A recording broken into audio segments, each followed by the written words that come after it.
At Anzio, 2 German MG-42s owned 300 yards of open ground. Sergeant Sylvester Antelak knew the math.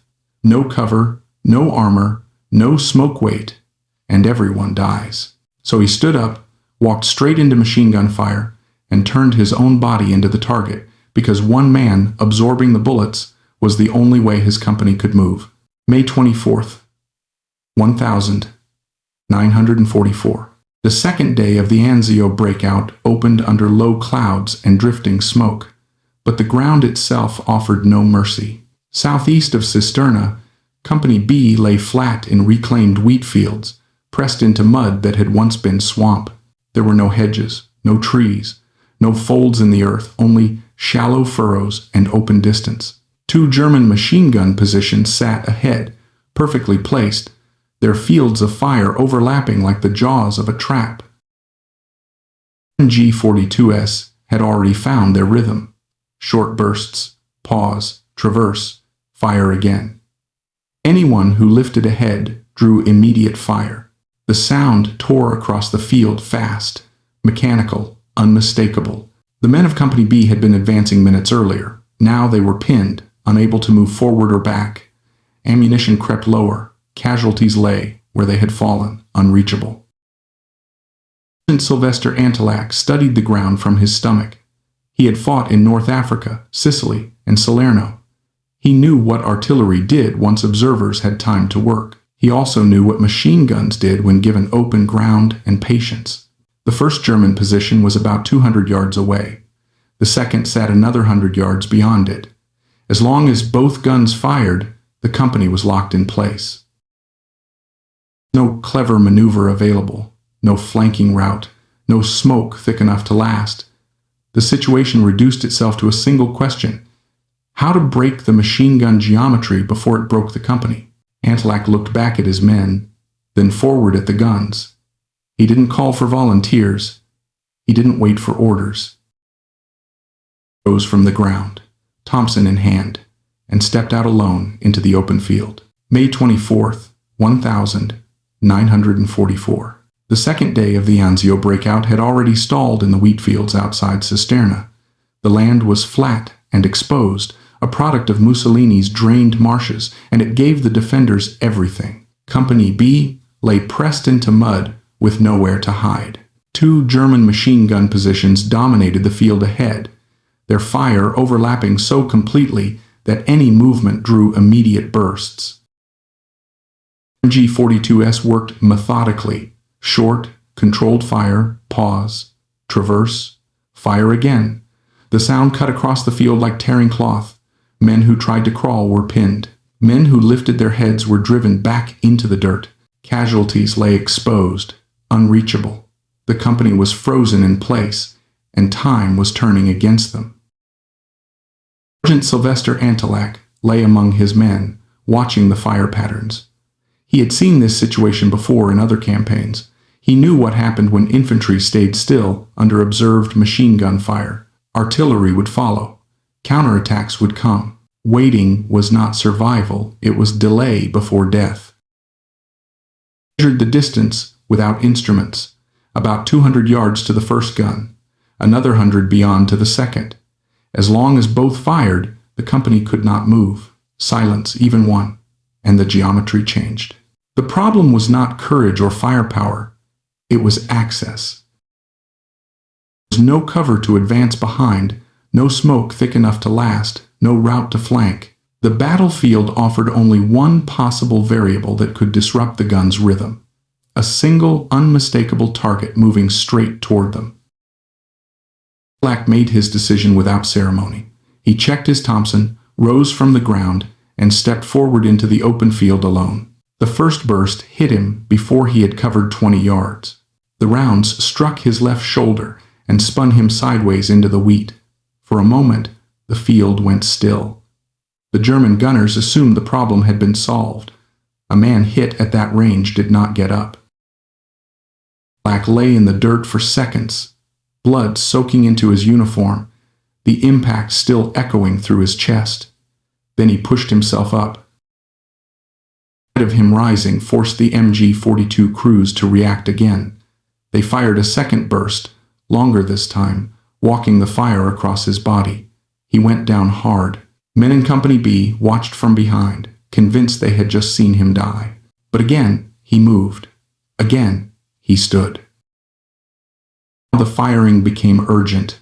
The MG-42s abandoned careful bursts and chased him, barrels rattling as they tried to finish a target that refused to stay down. The volume of fire increased. The sound no longer measured. It tore. The third burst shattered his right arm. Bone broke. The Thompson slipped from his grip and fell into the wheat. Antillac collapsed for the third time, barely 50 yards from the German position. The gunners shifted their fire away, assuming the body in the field was finished at last. Wrong. To the fallen weapon, dragged it toward him, and wedged it under his left arm. He rose again, no longer running now, but advancing in a stagger, blood trailing behind him. At this distance, the Thompson was finally inside its range. He fired short bursts, each one forcing heads down inside the machine gun pit. Germans fell. The others saw a man with one arm destroyed, soaked in blood, still closing the distance. 10 of them dropped their weapons and raised their hands. The first machine gun went silent. The squad reached him moments later. A medic dropped beside Antillac, hands already moving toward the shredded shoulder and the shattered arm. Blood loss was severe. Shock was setting in. Evacuation was the only rational option. Black pushed the medic away. Didn't need to. He pointed past the captured position toward the second machine gun nest, still firing farther downfield, 100 yards away. The gun that still locked the company in place. Prisoners were disarmed and herded back. Antillac reorganized what was left of the squad. Men took ammunition from the fallen Germans. Others shifted forward, using the silent gun pit as the first scrap of cover they had touched all day. The field that had been a death trap minutes earlier had changed shape. Antillac started forward again. The Thompson still jammed under his left arm, his body visibly failing with every step. The Germans in the second position saw him coming and opened fire immediately. The bursts kicked dirt around his feet, then climbed. He crossed most of the distance anyway, 3/4 of the ground between the positions before the final burst caught him squarely. He did not rise. What they had just watched removed hesitation. Company B surged forward, firing as they ran, closing the last yards the Germans had believed were impassable. The second position collapsed under the assault. The guns fell silent. The field was finally open. Black lay where he had fallen, but the line had moved forward. The breakthrough continued. By nightfall, Company B was no longer pinned in the wheat fields outside Cisterna. The line had moved. The German defenses that had held Anzio for months were beginning to crack, not because of new weapons or better planning, but because one position had been broken when it had to be broken. Final accounting was brutal and simple. One machine gun nest destroyed, one captured. Nearly 20 German defenders killed or forced to surrender. A path opened for the company to advance. The cost was one sergeant who never came back. Sergeant Sylvester Antillac's charge did not rewrite doctrine. No manual would ever instruct soldiers to cross 200 yards of open ground alone under machine gun fire. But doctrine is not built for moments like Anzio. Doctrine assumes options. That field offered none. Antillac understood the problem in its most basic form. 2 machine guns controlled the ground, and someone had to step into their fire to break that control. He chose to do it himself, rather than send his men forward to be cut down. That choice, calculated, deliberate, and final, is what the Medal of Honor exists to recognize. Citation would later record the facts in measured language. The distance, the wounds, the enemy silenced. It could not record what the men who watched carried with them afterward. They had seen a man absorb the violence meant for all of them and keep moving until the ground itself changed. Anzio breakout continued. Rome fell days later. The war moved on. But in one wheat field outside Cisterna, the outcome turned because one soldier became the target, so the rest could advance. What Sergeant Sylvester Antillac did outside Cisterna is often remembered as courage, but courage alone does not explain it. Plenty of brave men froze under machine gun fire at Anzio, not because they lacked will, but because the situation offered no visible solution. Antillac's action mattered because it was tactical clarity under absolute pressure, not impulse. May 1944. Anzio had become a laboratory of attrition. 4 months of siege warfare had stripped the battlefield of illusions. Infantry learned quickly that survival depended less on heroics and more on geometry, fields of fire, observation angles, time under exposure. The Germans understood this better than anyone. Their MG-42 positions were not just weapons. They were mathematical problems imposed on the attacker.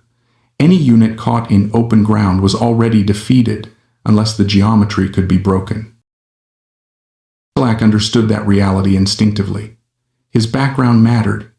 Years of combat across North Africa, Sicily, and mainland Italy had taught him how quickly hesitation killed. He had already been wounded 3 times. He knew exactly what sustained machine gun fire did to pinned infantry. He also knew that ordering his squad to rush forward together would only multiply casualties without changing the outcome. 10 men charging meant 10 bodies in the beaten zone. 1 man charging meant 1 point of fixation. Distinction is the heart of what later soldiers quietly recognized as the human target principle, even if no one ever named it formally. Automatic weapons, especially high-rate guns like the MG-42, depend on rhythm. They suppress areas, not individuals. When forced to track a single, advancing target, the gun's advantages begin to erode. Barrels heat, crews rush shots, situational awareness narrows. Fire discipline collapses into urgency. Black exploited that weakness with his own body. It is important to understand that this was not blind sacrifice. He did not expect to survive, but he did expect to succeed. His goal was not to kill everyone in the position. It was to reach a distance where the machine gun no longer dominated the fight. Once inside that envelope, the Thompson submachine gun, ineffective at long range, became decisive. The surrender of the first position was not miraculous. It was logical. The German crew had lost their positional advantage, their gun, and their psychological control of the field. Followed was equally important. Antillac did not stop after silencing the first nest. Many men would have accepted evacuation at that point.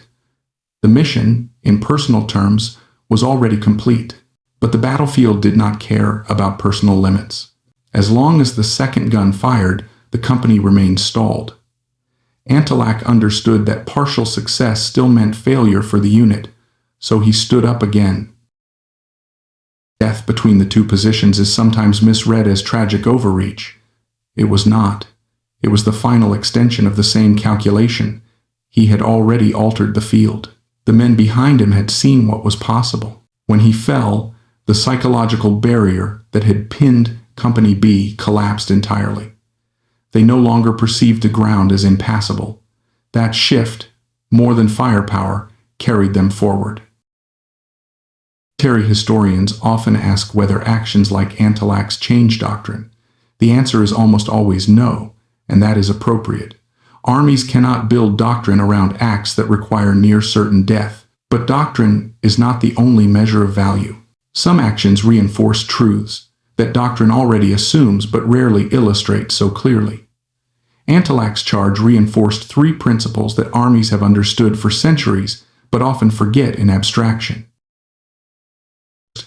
Leadership under fire is not about orders. It is about example. Antillac did not motivate his men with words. He removed their fear by absorbing it himself. Second, initiative matters more than compliance. No regulation required him to do what he did. The situation demanded it, and he acted. Third, war at the small unit level, is often decided by individuals who are willing to accept costs that organizations cannot impose. The Medal of Honor citation captures the mechanics: distance crossed, wounds sustained, enemy neutralized, but it cannot capture the transfer of resolve that occurred in that wheat field. Men who witnessed such acts carried them forward for the rest of their lives. Some became leaders themselves. Some survived the war and returned home with a standard for courage that could never be matched by training manuals or lectures. Murphy later wrote about Antillac not because it made a good story, but because it explained something fundamental about combat, that sometimes the only way forward is for one person to step into the space everyone else fears. Not because he is fearless, but because he understands the cost of inaction. Antillac is buried in Italy, his grave marked like thousands of others: name, rank, date, no description of the field, no mention of the machine guns, no reference to the men who advanced because he fell. That simplicity mirrors the act itself. There was no flourish, no speech, no expectation of remembrance. There was only a problem, a decision, and an outcome. The Anzio breakout continued. Rome fell. The war moved north. Strategically, Antillac's charge was a small event inside a massive campaign.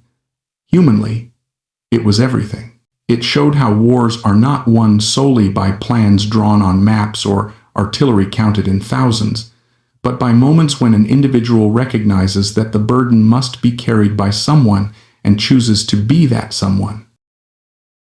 That's why his story endures. Not because it is inspirational in the abstract, but because it is honest. It shows what leadership costs when there is no safe option left. By the time historians step back and examine Anzio as a campaign, the scale overwhelms the individual. Divisions, artillery groupings, tonnage landed, casualty figures stretching into the tens of thousands. In that context, a single sergeant crossing a wheat field seems insignificant. But that perspective misunderstands how battles are actually decided on the ground. In Anzio, the Allies did not lack men, guns, or ammunition. What they lacked, repeatedly, was freedom of movement. German defensive doctrine was built to deny that freedom at the lowest possible cost. A well-sighted machine gun, protected by observation and overlapping fire, could halt an entire company. Multiply that across miles of flat terrain, and momentum vanished. The beachhead stagnated not because the Allies were weak, but because every advance required someone to step into a killing zone and survive long enough to break it. This is where Antillac's action becomes more than a story of bravery. It becomes a case study in how stalemates end. His charge did not succeed because he was unusually strong or lucky, though luck played its part. It succeeded because it attacked the problem at its source. The machine guns were not defeated by superior firepower. They were defeated by the collapse of their control over space. In modern military analysis, this is sometimes discussed in abstract terms: suppression, dominance, tempo. Antillac lived it physically. He understood that as long as the German gunners felt secure, protected by distance and open ground, they would continue firing methodically. Once that security vanished, once a wounded man kept advancing despite everything they threw at him, the psychological balance shifted. The machine gun stopped being an instrument of certainty and became a liability that had to be abandoned or surrendered. The psychological shift mattered as much to Antillac's own men as it did to the enemy. Soldiers pinned under machine gun fire experience a specific kind of paralysis. It is not fear alone. It is the certainty that movement equals death. Once that belief takes hold, even orders become ineffective. Men obey outwardly, but remain immobile. What Antillac shattered was not just the enemy position, but that belief. The squad saw him rise again after being hit. They were not inspired in a cinematic sense. They were recalibrated. If one man could cross that ground, then the ground was not impossible. Dangerous? Yes. Deadly? Absolutely. But no longer absolute. That distinction is everything in combat. Once movement becomes conceivable, it becomes executable. The final charge by Company B after Antalak fell was not reckless, it was decisive. The Germans had already lost the initiative. Their fire had failed to stop what it was supposed to stop. The attackers were no longer tentative. They were moving with intent, and machine guns are least effective against attackers who refuse to pause. After the war, the U.S. Army would analyze thousands of engagements and draw conclusions about combined arms, fire and maneuver, and leadership. Antalak's name would appear in records, in citations, in memoirs. But what his action really reinforced was something older than doctrine, that leadership sometimes means absorbing violence personally so others can function. This is why so many Medal of Honor actions from World War II look similar when stripped to their core. A man advances alone, a position is silenced, others follow. The common thread is not suicidal impulse, it is judgment under extreme constraint. These men were not ignoring risk, they were weighing it honestly and choosing the only option that preserved the unit. Antalak's background as the son of a miner is often mentioned, but not because it romanticizes hardship. Mining teaches a specific mindset. Collapse is not theoretical. If something goes wrong, it happens fast, and hesitation kills everyone. Problems are solved directly or not at all. That mentality translates cleanly to infantry combat, especially in terrain where there are no second chances. Refusal to accept medical evacuation after the first position fell is often misunderstood as stubbornness. In reality, it was situational awareness. He knew the job was not finished. He also knew that once momentum stalled again, it might never restart. His body was already spent. His usefulness lay in moving forward, while forward movement still meant something. The tendency, especially in peacetime, to separate heroism from calculation, to treat acts like Antalak's as emotional rather than rational. That separation is comforting, but false. His charge was rational within the brutal logic of that battlefield. It was costly, but it worked. And because it worked, dozens of other men lived who would not have otherwise. Later, highways were named, plaques installed, ships christened. These honors matter, but they are secondary. The real legacy of Antalak's action is less visible. It lives in how soldiers think when they are pinned, out of options, and watching the clock run out. It lives in the unspoken understanding that sometimes the only way to move a line forward is for someone to step ahead of it. Wars are remembered for victories and defeats. Soldiers remember them for moments like Cisterna, where the outcome hinged not on strategy but on a single decision made in the dirt. Antalak did not change the war by himself, but in that field, on that morning, he changed everything that mattered. What Sergeant Sylvester Antalak did at Anzio cannot be understood if it is framed only as bravery. Bravery is too vague, too comfortable a word. It suggests emotion, impulse, or fearlessness. What happened in that wheat field was none of those things. It was a cold recognition of reality and a deliberate acceptance of its cost. In May 1944, the Anzio beachhead had stripped illusions from everyone who fought there. Months of artillery fire, failed advances, and static lines had taught infantrymen that survival was governed by geometry, not optimism. Open ground controlled by machine guns was not dangerous in theory, it was lethal in practice. Units did not die because they lacked courage. They died because they stayed where the mathematics guaranteed their destruction. Antalak understood this instinctively. He did not need a map or a staff briefing to know what would happen if Company B remained pinned. German artillery would eventually range in, ammunition would run low, casualties would accumulate without movement. Staying alive for another minute did not increase the odds of survival. It only postponed death. That understanding is what separated his action from recklessness. He was not choosing between life and death. He was choosing between one death and many. In modern language, his decision would be described as risk concentration.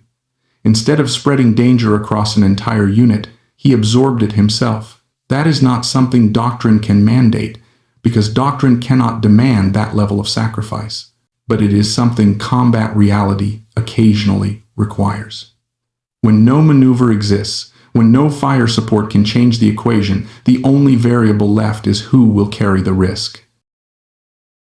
Machine gun crews he faced were not incompetent. They were veterans, well-trained, properly positioned, doing exactly what their doctrine demanded. Their weapons were designed to dominate open ground through volume, suppression, and inevitability. They did not expect a man to stand up and keep coming after being hit. That expectation mattered. Automatic weapons rely not only on firepower, but on the assumption that fire will stop movement. When that assumption breaks, even briefly, control begins to erode. Antelax's advance forced the enemy to abandon the comfortable logic of suppression and switch to urgent target fixation. Bursts became longer, fire discipline collapsed, situational awareness narrowed. The gun that had dominated space now had to solve a single, immediate problem, and in doing so, it lost control of everything else. By the time Antelax reached effective range, the tactical balance had already shifted. The surrender of the first position was not a miracle. It was the natural outcome of a system pushed beyond its assumptions. Followed reveals the deeper lesson. After silencing the first gun, Antelax refused evacuation. This moment is often misunderstood as stubbornness or pride.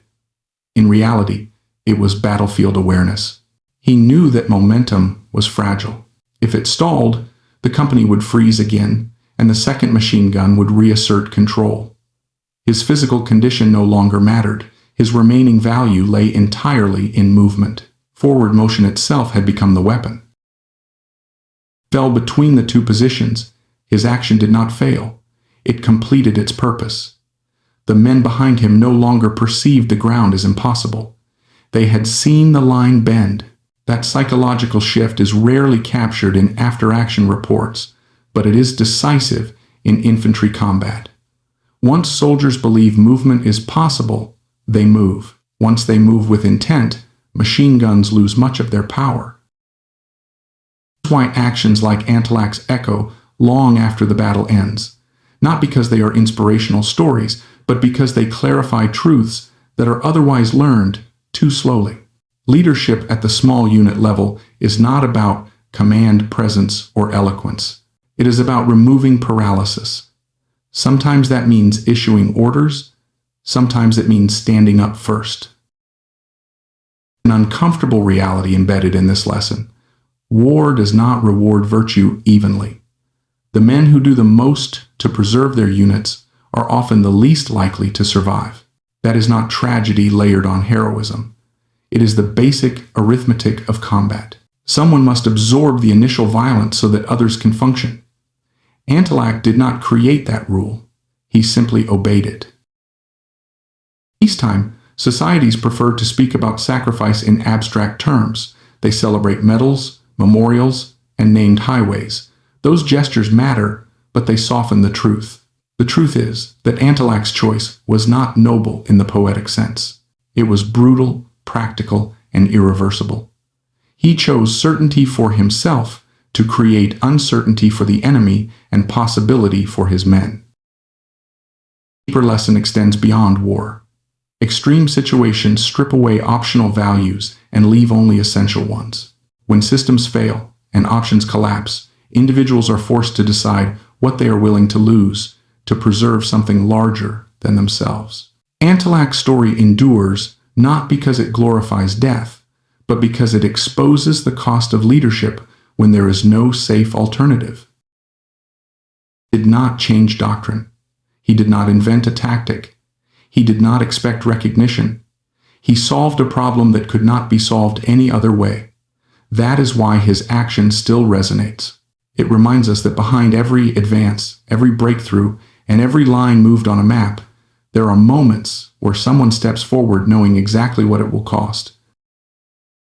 Anzio breakout continued. Rome fell. The war moved on. But the lesson remains unchanged. When there are no good choices left, leadership is not about choosing the best option. It is about choosing who will pay the price. Price is rarely paid in a way that looks clean or heroic from a distance. It is paid in confusion, pain, and seconds that feel endless to the people living inside them. From the outside, history compresses Antilac's action into a paragraph or a citation. From the inside, it unfolded moment by moment with no certainty that it would work and no guarantee that anyone would even understand what he was trying to do. There's another truth that stories like this force us to confront. Combat decisions are made without the clarity that hindsight provides.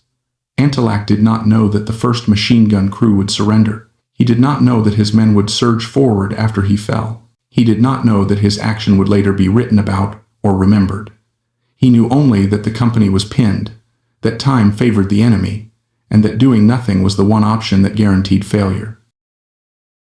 Modern discussions of warfare often emphasize technology, networks, precision, and coordination. All of those matter. But at the lowest level, war still collapses into human perception and human will. A machine gun dominates because people believe it dominates. Suppression works because it convinces soldiers that movement is pointless. When that belief is shattered, even briefly, the most sophisticated weapon loses much of its power. Black shattered that belief twice, once for the enemy and once for his own men. For the German gunners, the sight of a wounded man continuing to advance undermined their expectation that fire would produce control. For Company B, the sight of their sergeant refusing to stop moving undermined the assumption that the field was impassable. Both shifts happened before the tactical outcome was decided. The surrender and the final charge were consequences, not causes. There's a reason so many Medal of Honor actions involve individuals moving forward alone.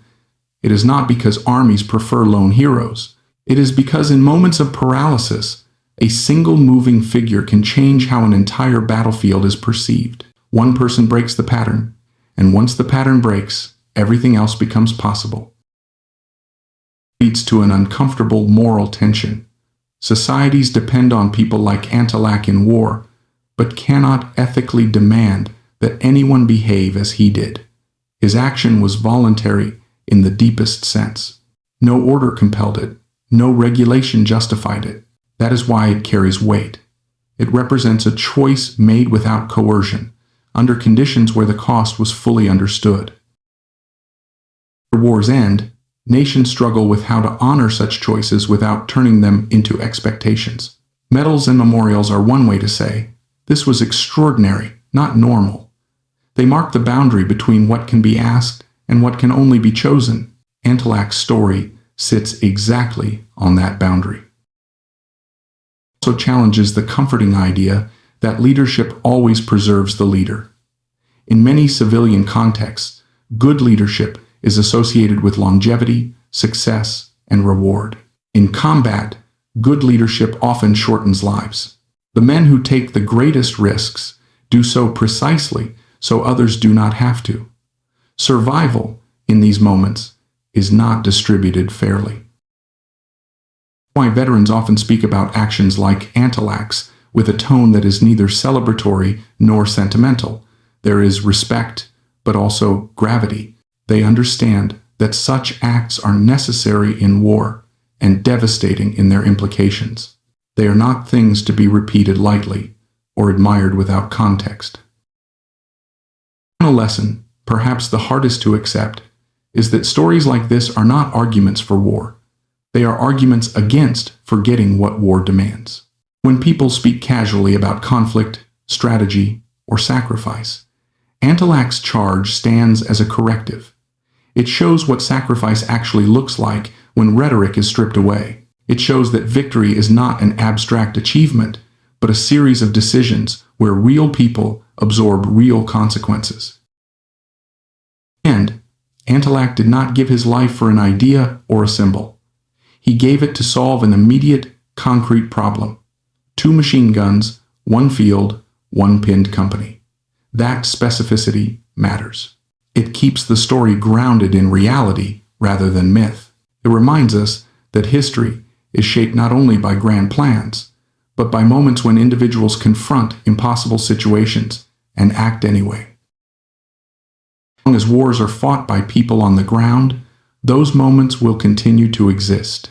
The hope is not that there will be more stories like Antillax, but that remembering them makes societies more cautious about creating the conditions that require them. Because the clearest lesson of all is this: when someone has to step forward knowing they will not come back, something has already gone terribly wrong. The danger, over time, is that repetition turns these moments into templates rather than warnings.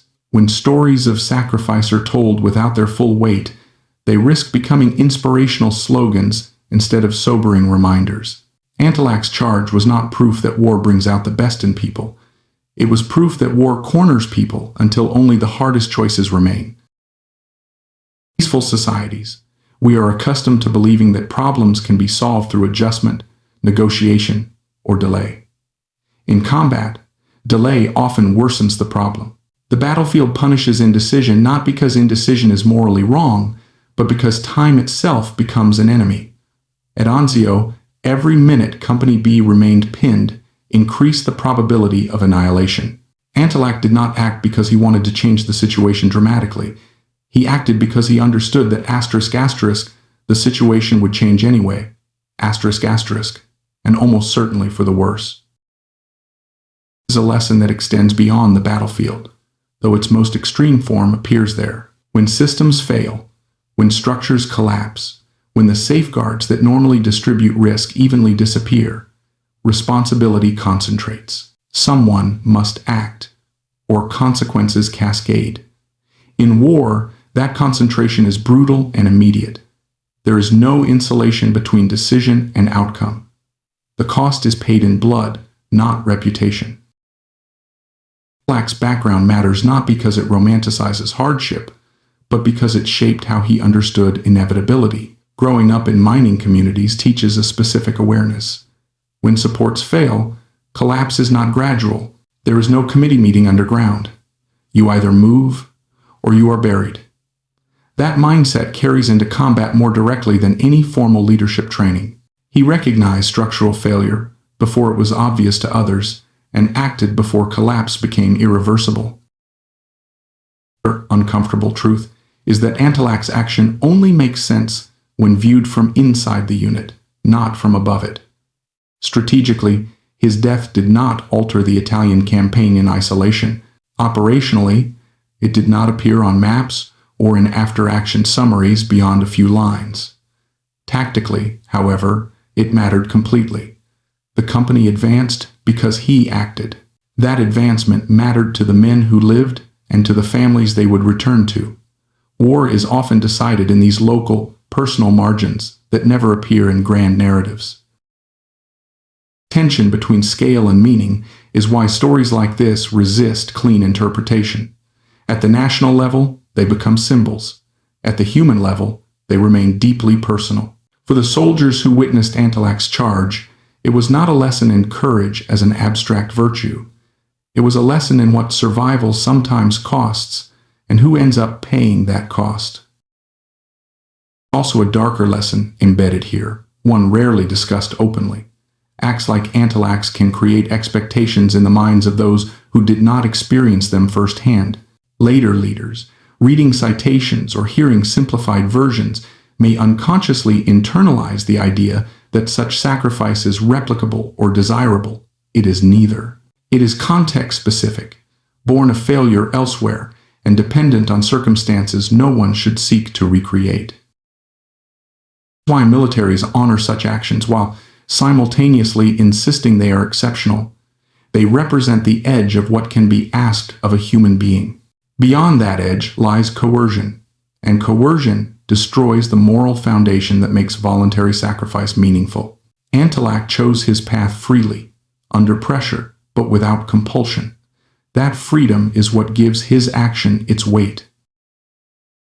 Years pass, and witnesses disappear. The temptation grows to sanitize these stories. Pain becomes prose, fear becomes valor, death becomes destiny. Resisting that sanitization is part of honoring the truth. Antillax did not stride forward with clarity and confidence. He moved through shock, injury, and narrowing awareness, driven by a single understanding. If he stopped, everything stopped. Understanding is not unique to war. In crises of all kinds, natural disasters, systemic failures, moments of moral collapse, there are points where hesitation multiplies harm. Most of the time, societies are built to prevent individuals from bearing such burdens alone. When those structures fail, someone inevitably stands where Antillac stood, though usually without recognition. What makes war different is the frequency with which such moments are manufactured deliberately. Political decisions create conditions where ordinary people are forced into extraordinary choices. Remembering Antillac's story responsibly means remembering that his courage was necessary only because the situation demanded it. The highest respect is not imitation, but prevention. And Antillac's legacy is not the number of enemy soldiers neutralized or the distance he crossed under fire. It is the clarity of his choice under constraint. He saw the problem as it was, not as he wished it to be. He accepted the cost without illusion, and he acted in a way that preserved the lives and agency of others at the expense of his own future. It is a hard lesson, and not a comforting one. It offers no easy inspiration, no reassurance that sacrifice is always rewarded, no promise that bravery guarantees survival. It offers only honesty.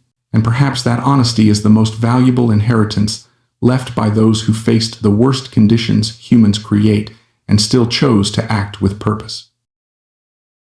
As Antillac's story is told in that spirit, not as a celebration of war, but as an indictment of its demands, it retains its meaning. It reminds us that behind every medal lies a moment no one should have to face, and that the true measure of remembrance is not applause, but restraint. Restraint, however, is the hardest lesson to carry forward, because it asks societies to learn from pain rather than from victory. Victories are easy to remember. They can be counted, named, and celebrated. Pain resists simplification. It lingers in memories that do not fit neatly into narratives of progress or triumph. Antillac's story endures precisely because it refuses to resolve cleanly. There is no sense in which his death feels worth it in isolation. It was necessary in that moment, but necessity is not the same as justification. Distinction matters deeply. When necessity is confused with justification, sacrifice becomes a currency to be spent rather than a tragedy to be avoided. Antillac did not justify the conditions that placed him in that wheat field. He merely responded to them. The moral responsibility for those conditions lies far above him in decisions made long before he stepped into the open ground. Remembering this separation is essential if such stories are to educate rather than seduce. Another subtle lesson lies in what Antillac did not do. He did not wait for permission. He did not consult higher command. He did not attempt to preserve himself for future usefulness. In stable systems, those instincts are virtues. In collapsing systems, they become liabilities. War frequently forces individuals to choose between institutional logic and situational truth. Antillac chose the latter, fully aware that the institution might never fully capture or understand his reasoning. Choice reveals the limits of centralized control in extreme environments. No doctrine, however well written, can anticipate every configuration of terrain, morale, timing, and human exhaustion. At some point, authority devolves to the person closest to the problem. This is not a failure of organization, it is an inherent feature of conflict. Antillac's action sits at that boundary where formal structure ends and human judgment begins.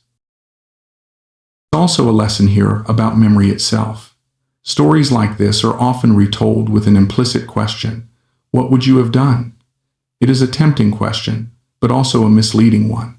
Most people will never face a situation like Anzio, and that is a good thing. The more useful question is not whether we would act the same way, but whether we understand what created the need for such action in the first place. Understanding does not require admiration, and it does not require condemnation. It requires honesty. Antillac's charge was not an anomaly in World War II. It was one of hundreds of moments where individuals absorbed catastrophic risk so that others could function. The fact that these moments recur across wars and cultures suggests something unsettling. That modern conflict reliably produces conditions where such choices become unavoidable. Realization should not lead to cynicism, but to caution. Every time societies accept war as an abstract tool, they outsource its costs to people like Antilak. Those people rarely look like heroes when they are making their decisions. They look tired, wounded, frightened, and resolute. They are not thinking about legacy.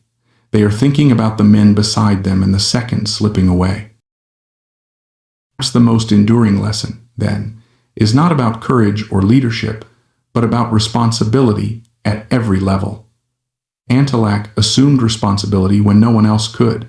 The question his story leaves behind is whether those who decide when and where wars are fought assume an equivalent burden. If they do not, stories like his will continue to be necessary. In that sense, remembrance is not passive. It is an active obligation to connect cause and effect, decision and consequence. To remember Antilak properly is not to glorify his death, but to recognize the chain of events that made it inevitable, and to ask whether those chains can be broken in the future. His name remains carved in stone, his actions compressed into citations, his story passed from generation to generation. What cannot be carved or cited is the weight of the choice he made, or the cost of the system that required it. That weight belongs to the living. As long as it is carried honestly, his story serves its true purpose,